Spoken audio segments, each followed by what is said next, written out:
বিমানবন্দরে 40 লাখ টাকা সহ ঠাকুরগাঁও জেলা জামায়াতের আমির মাওলানা বেলাল উদ্দিনকে আটক করেছে পুলিশ।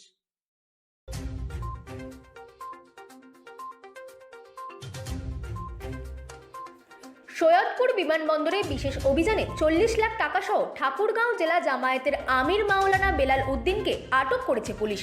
বুধবার দুপুরে বিমানবন্দরের অভ্যন্তরীণ এলাকা থেকে তাকে হেফাজতে নেওয়া হয়েছে। পুলিশ জানায়, গোপন সংবাদের ভিত্তিতে বিমানবন্দরের নিরাপত্তা তল্লাশি জোরদার করা হলে মাওলানা বেলাল উদ্দিনের কাছে থাকা একটি ব্যাগে বিপুল পরিমাণ নগদ টাকা পাওয়া যায়। মাওলানা বেলাল উদ্দিন দাবি করেন, উদ্ধারকৃত অর্থ তার ব্যক্তিগত ব্যবসায়িক লেনদেনের টাকা। তবে প্রাথমিকভাবে জিজ্ঞাসাবাদে তিনি অর্থের বৈধ উৎস সংক্রান্ত কোনো কাগজপত্র দেখাতে পারেননি।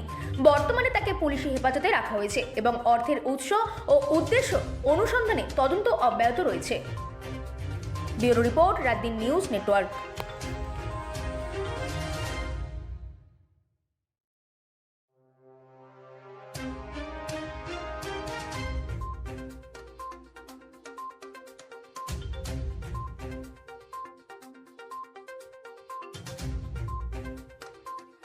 কি আপনার?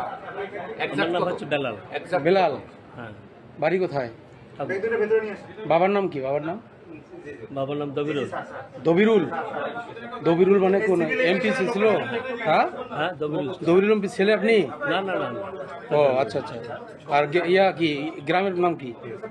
গ্রামে তোমার শহরে হাজিপাড়া। হাজিপাড়া, ঠাকুরগাঁও সদরে প্রপারে বাসা। শহর, হ্যাঁ। কি করেন আপনি? শিক্ষকতা। কোন স্কুলে? কলেজে? সালান্দা, হ্যাঁ। ঠাকুরগাঁও সালন্দার কলেজের শিক্ষক আপনি?